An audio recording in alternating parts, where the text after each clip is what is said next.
Comsec, paki-imbitahin natin Ms. Veronica Soriano sa susunod na pagtinig. SP Pro Tempore. July 15 mo lang naibenta ito eh, no?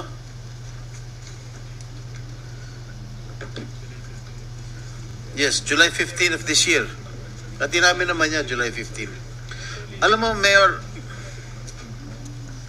At saka SP Pro Temp, if I may add yung ganitong mga resibo, at meron din akong isa pa na pwedeng ipakita, pareho o similar sa inyo, ay resibo ng pagbili ng construction supplies ng 3-link Q Farm din sa pamilyang Guo.